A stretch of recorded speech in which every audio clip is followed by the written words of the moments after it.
कारण की इथे फुटबॉल खेळतात मुलं, तर त्या कारणामध्ये पूर्ण पाणी भरलेलं आहे. आणि अजूनही पाऊस चाललाय, थांबायचं नावच घेत नाही. पण मला तर खूप बरं वाटते पाऊस येतोय तर. ते बघा इथे सगळीकडे पाणी पाणी आहे बघ. माझ्या पण गॅलरीत सगळं पाणी पाणी उडालेलं आहे. इथे पाऊस पहा, त्या साईडला सुद्धा खूप पाणी आहे. म्हणजे की त्या साईडला पण खूप पाऊस होतोय. ते बघा अजूनही थोडं थोडं पाऊस दिसतोय. त्या साईडला जास्त पाऊस होतोय. ते पण अजून थोडा थोडा पाऊस पडतोच आहे. हे बघा आमच्याकडे अजूनही पाऊस पडतोच आहे. इथे सगळ्या गॅलरीमध्ये ओलं झालंय. जसं की मी सांगू शकते की मी माझ्या आजीच्या घरी आहे. हे बघा आता थोडा थोडा पाऊस पडलाय आणि थांबला सुद्धा आहे. आणि की इकडे सगळं पूर्ण ओलं झालंय.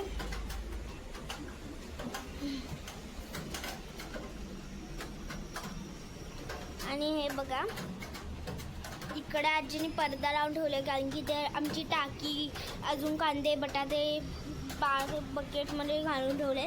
मग आजीने ते पडदा लावले, ते ओलं नको हो म्हणून. पण खाली आजीने नाही लावलं. मेरी आजी मला खूप दिवसांपासून वाटत होतं की पाऊस आला पाहिजे, पाऊस आला पाहिजे. आता तो खूप आलाय, कारण की काल परवा सुद्धा सकाळी सकाळी तो पडून गेला होता. 3-3:30 दरम्यान, सकाळच्या 3:30 दरम्यान तो पडून गेला होता. तर आता सुद्धा तो पडतोय. आता माझ्या डोळ्यांचं, कारण की 3:30ला कोण उठतं एवढं सकाळी? कोणी उठत असेल ब्रह्म मुहूर्ताला, पण मी नाही उठत 3:30ला. म्हणून हे बघा इथे असं असे छोटे मोठे व्हिडिओ बघायला तर लाईक शेअर सबस्क्राईब करा. मी खूप कुकिंगचे असे सगळे व्हिडिओ टाकते. पण आता मी पावसाचा व्हिडिओ टाकला. मला पाऊस रिअली खूप आवडतो. ज्यांना ज्यांना पाऊस आवडतो त्यांनी कमेंट करावे की मला पाऊस आवडतो, रेड हॅट टाकावं. Okay bye bye. हां बाय बाय. मी तुम्हाला जर माझं होम टूरसुद्धा बघायचं असेल, माझ्या बहिणीचं म्हणजे की माझ्या स्वरा दीदीचं, तर आता आम्ही होम टूर दाखवणार आहोत.